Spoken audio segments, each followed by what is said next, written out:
A year ago, during his January press conference, Trump stated, "People don't even know if Denmark has legal rights to Greenland.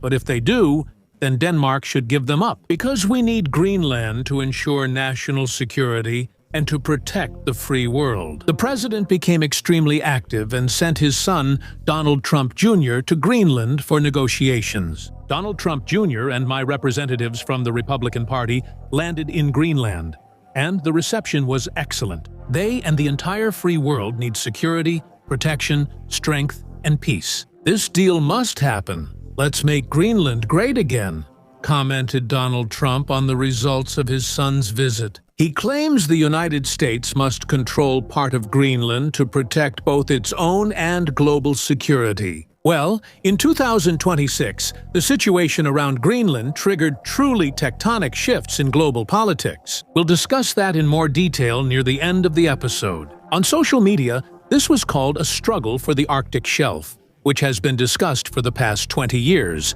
and some experts are predicting new international tensions. Since Greenland's riches originally belonged to Denmark, people online even showed how the Danes could protect the island using toy bricks.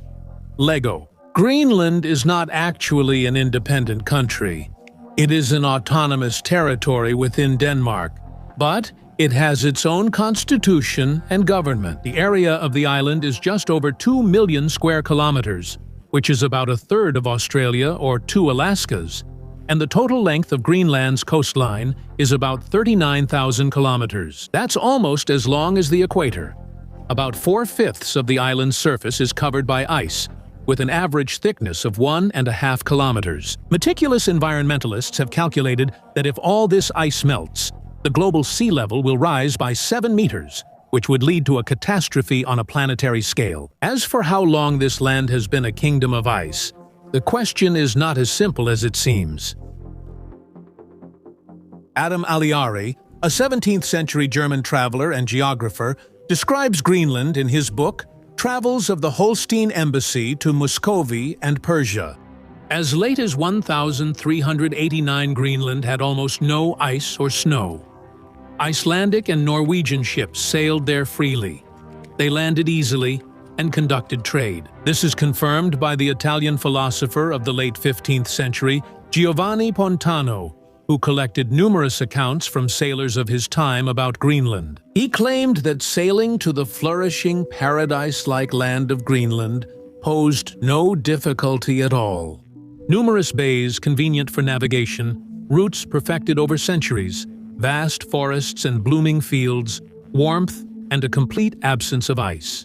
Modern research confirms that as early as the beginning of the 15th century, Greenland was densely populated, with plenty of Vikings living there who built several large stone cities. For example, in the city of Gardi, there were up to 100 stone houses, trading shops, blacksmiths, its own shipyard, a functioning church, and even its own bishop.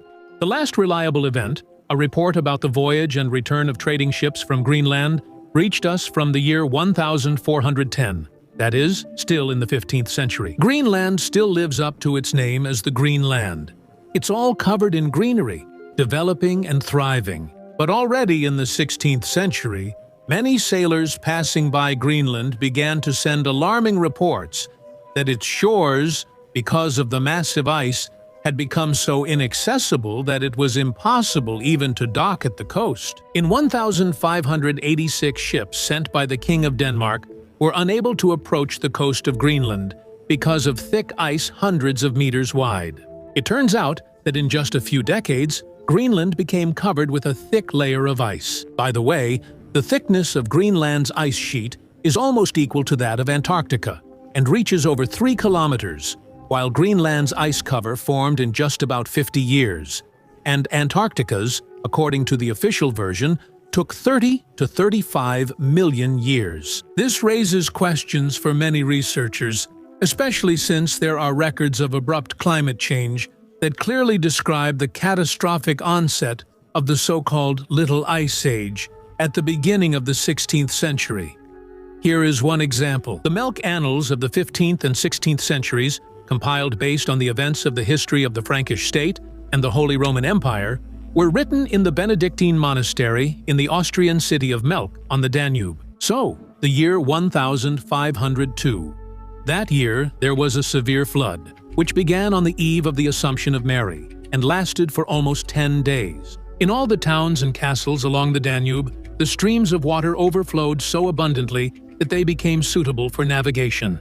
The flood destroyed homes to their foundations, sweeping away 2 houses in Melk with the families inside and carrying them eastward. It covered meadows and gardens with sand, knocked down trees, destroyed vineyards and stables, and swept barns and belongings downstream day and night. Ultimately, the Danube surged through towns and villages so powerfully that almost no houses remained standing. Such terrible floods were observed throughout the entire period, from 1502 to 1508, all 6 years. Then, in the middle of the summer of 1525, a real ice age began. In Vienna, in 1525 in the middle of summer, such a terrible frost suddenly struck that local residents who didn't manage to take shelter in their homes instantly froze on the spot and died. All over the area, petrified birds fell from the sky like stones.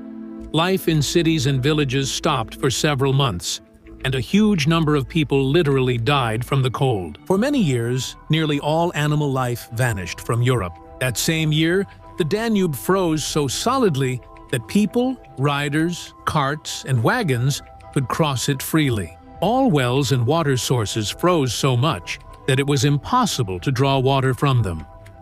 In a Polish medieval chronicle, there is another report. That summer, sudden frosts and blizzards struck, and the severe cold claimed many lives on the roads.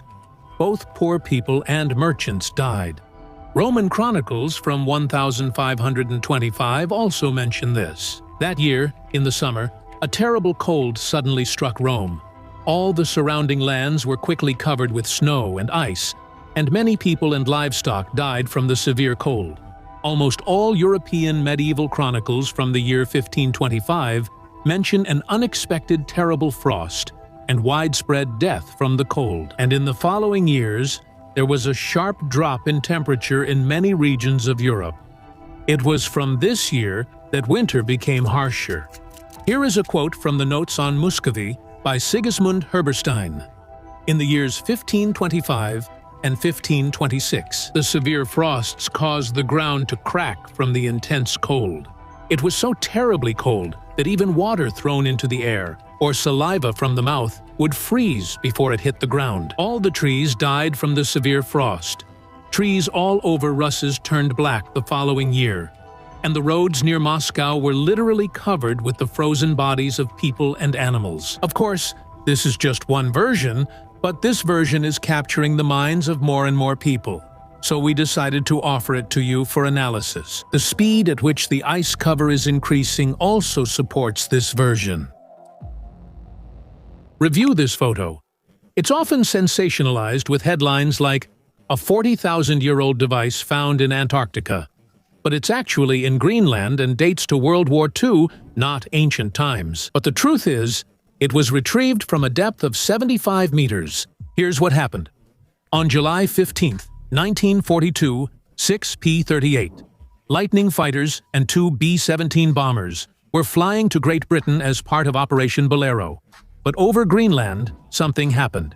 A snowstorm hit them. When the crews requested to land, they were told that the airfield was flooded and the runway was closed. It was later discovered that the message was false. The American request had been intercepted by a German submarine, which sent false information about bad weather and a closed runway at the base. The fuel level was critical, and there was only one option left: landing on the glacier. The plane that deployed its landing gear flipped, while the others landed gear up and just got stuck in the snow. The pilots made heaters from empty oxygen tanks and engine pipes, burning engine oil and parachute straps for warmth. Only after 3 days were they able to send a message in Morse code about their situation. That's what saved them, because planes started dropping supplies and preparing a rescue expedition. The rescuers, on skis and dog sleds, covered almost 30 kilometers along a dangerous route where there were cracks in the ice. Everyone was rescued, but the planes had to be left behind. It seemed like the end of the story, but 38 years after the landing, 2 Americans decided to find the lost squadron. Over the decades, the planes sank 75 meters under the ice. Imagine a 25-story building. That's how much ice separated the planes from the surface, and not only did the glacier swallow them, it also moved them 5 kilometers away. The first attempt to recover the B-17 bomber ended in failure. They drilled an ice shaft and started melting the ice with a special steam probe. Everything was going as planned until they saw the B-17 had been almost completely crushed by the ice. Then it became clear that if anything could be saved, it would only be the more compact fighters. The plane had to be taken apart, each part catalogued, and lifted to the surface through a narrow ice tunnel. Working on the central fuselage section, which weighed nearly 3 tons, was especially challenging. The restoration took 9 years and cost $3 million.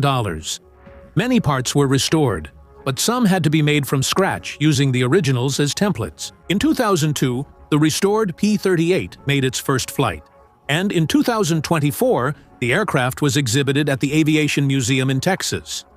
The story doesn't end there. In 2018, searchers discovered a second P-38 fighter at a depth of 90 meters. Such a rapid increase in the ice cover indirectly confirms that not so long ago, Greenland really could have been a green country. It's hard to say exactly how long ago, but nowadays winters here are harsh, though not as severe as people usually think, on average about minus 20 degrees Celsius. For comparison, in Yakutsk, the average winter temperature is minus 34 degrees Celsius.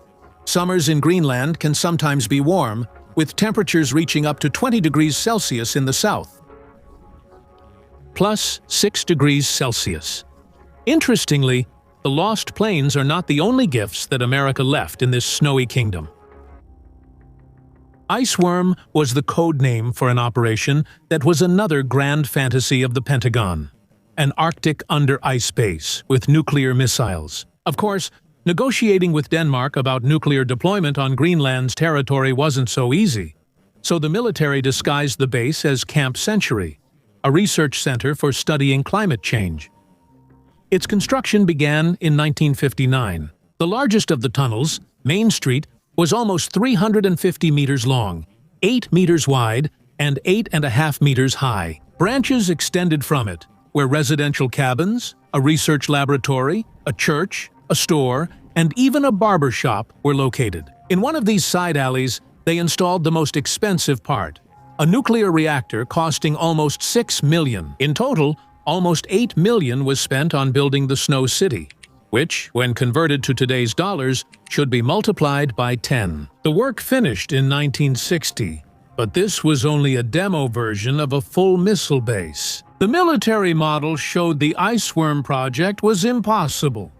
The movement of the ice was so rapid that the tunnels began to collapse literally 2 years after construction. In 2 years, they failed to install a single nuclear missile under the ice, but did manage to dump roughly 180,000 liters of reactor radioactive waste into the snow. In 1963, the nuclear heart of the under-ice city was finally shut down, dismantled, and taken back to the United States, as the base was literally falling apart before their eyes. And in 1966, the camp was finally mothballed. Well, basically, it was just abandoned under the thick snow along with all the equipment and radioactive waste. The ice sheet was meant to reliably hide all the secrets, but by the late 20th century, Greenland started to thaw. The Danes, who gained access to documents about the climate research conducted by the American camp, were actually shocked. Scientists estimated that around the year 2190, the former base could start leaking nuclear waste. The big question is when this Chekhov's gun will fire. Greenland hasn't had much luck with American nuclear missiles. During the same period, the Americans were carrying out Operation Chrome Dome, which aimed to deliver an immediate retaliatory strike against the Soviet Union in the event of a nuclear war. From 1961 to 1966, an armed American aircraft carrying atomic bombs was constantly in the air. As soon as one crew's shift ended, the next flight would immediately take off from the military base. Each Boeing B-52 mission lasted about 24 hours. 2 in-flight refuelings, which is a very complex operation. 2 planes have to match speeds and hover above each other, connecting with a hose or a refueling boom. Automation helps, but the pilots still have a huge responsibility and workload. So, since those times, the American military has had a special term for a nuclear bomb that accidentally falls. Such a surprise was codenamed Broken Arrow. So far, 5 such arrows have been declassified, and none of the 5 accidentally dropped bombs detonated, so the incidents did not end in a nuclear apocalypse. Incredible luck and a crazy set of circumstances. The last of the broken arrows is actually connected to Greenland. It happened in January 1968 when another B-52 took off on a cold coffee route. That's what they called the Arctic Patrol Zone near Thule Air Base in Greenland. This base, still active today, was once an American military outpost beyond the Arctic Circle. Flying figure 8s around it was a separate mission for the pilots of the Chrome Dome. B-52 co-pilot Alfred DeMario tried to reassure himself about the polar conditions ahead. In particular, he surrounded his seat with extra soft polyurethane cushions. But soon after takeoff, he found it uncomfortable, and the cushions were thrown under the seat. Right onto the ventilation grill, so the crew wouldn't freeze, they opened access for hot air from the engine into the ventilation system. In just 30 minutes, the cabin became extremely hot. At first, the crew joked about the roasted co-pilot, but when it started to smell like something was burning, they began to look for the source of the fire. Flames burst out from under the co-pilot's seat. The very same cushions were on fire. Besides the flames, acrid smoke filled the cabin, and the captain knew controlling the Boeing with such poor visibility was impossible. The crew ejected in a hurry, and the plane crashed into the ice. The bombs exploded, fortunately without detonating the main charge, and their radioactive contents and fragments scattered across the ice. The Danes, who had agreed not to store nuclear materials on their land, were shocked to find a black radioactive crater on the ice. The new diplomatic scandal resulted in the termination of Operation Chrome Dome. America issued an apology and organized a cleanup mission, during which plutonium, tritium, and uranium-contaminated snow was collected almost with bare hands at temperatures of -40 degrees. But the cleanup team found and removed components from only 3 nuclear bombs. The search for the 4th device was unsuccessful. American generals wrote in classified documents, "If we couldn't find the bomb components with all our equipment, no one else will be able to find them either." These are the nuclear American gifts kept on this Greenland. But there may be more we don't know about yet. After all, in addition to this, there are statistics on nuclear submarines with nuclear warheads lost in the ocean. And according to these grim statistics, the Soviet Union surpassed the United States. But let's return to our time and look at the wealth of modern Greenland's forests. Of course, there is only a minimum, just one in the south, but you can find dwarf trees and shrubs. The most fascinating part is that this icy desert is home to many wild animals, birds, and about 50 species of butterflies. And as for the northern lights, you just need to wait for the dark hours at any time of the year. 90% of Greenland's population are Inuit and Inuit European mestizos. They mainly engage in hunting, fishing, and seafaring. There aren't many people, about 56,000, and the capital, Nuuk, has only 17,000. The rest of the people usually live along the southern and western coasts, where the climate is milder. The official language of Greenland is Inuit, Kalaallisut, and it is considered one of the most difficult languages in the world because of its unusual structure and grammar. Danish is also widespread on the island, especially in government and education. There are almost no roads on the island that connect cities and settlements, so residents often travel by boats, snowmobiles, and airplanes. There is also no public transportation in Greenland, except for taxis. But there is something else. The reserves of rare earth elements, such as neodymium and dysprosium, which are critically important for electronics from smartphones to electric cars, are estimated at 38.5 million tons. After Trump Jr. visited Greenland, the Prime Minister of Denmark made a statement noting that she supports United States investments in Greenland. But she specifically emphasized that the island is not for sale. The kingdom is interested in having America play the leading role in the North Atlantic region, and not, for example, Russia. Well, in 26, almost every day from the very beginning brought fresh news on this issue. Trump announced tariffs on Denmark and several European countries, effective February 1. In 2026, 10%, with an increase to 25% starting from June 1st. Trump also announced he was ready to start talks with Denmark and other countries about Greenland joining the United States. He warned that sending European forces to the island is a very dangerous game, creating serious risks for global security. Soon after Washington decided to impose more tariffs, Berlin secretly ordered the withdrawal of a key Bundeswehr group from Greenland, consisting of a total of 15 soldiers and officers, led by Rear Admiral Stefan Pauli.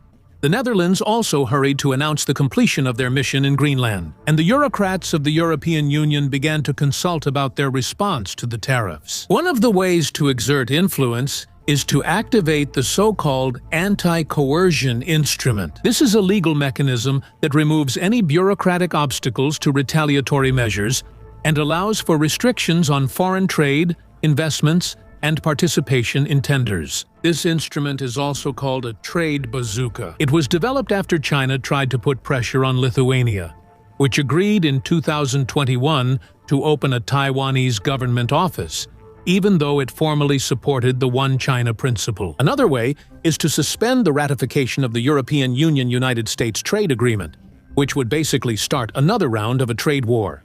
That sounds pretty serious. However, the European Union is unlikely ready for a major confrontation with America in trade, economics, or especially the military-political arena. So the riches of Greenland are unlikely to stop concerning the American leadership. According to data from the United States Geological Survey, about 22% of the world's undiscovered hydrocarbon reserves are located in the sub-ice layers of the Arctic. At the same time, 84% of these resources are located on the continental shelf of the Arctic Ocean, and the remaining 16% are within the territories of Arctic states inside the Arctic Circle. According to Article 76 of the United Nations Convention on the Law of the Sea, the continental shelf is automatically limited to 200 nautical miles, but countries can claim an extension of this shelf beyond that boundary. Canada, Denmark, and Russia have announced plans to expand their continental shelves, considering increased accessibility and melting ice. This spot on the world map is becoming a key location,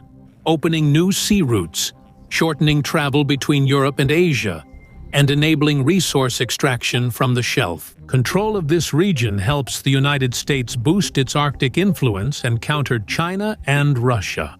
Everything will unfold before our eyes. Thanks for watching, and see you in future episodes.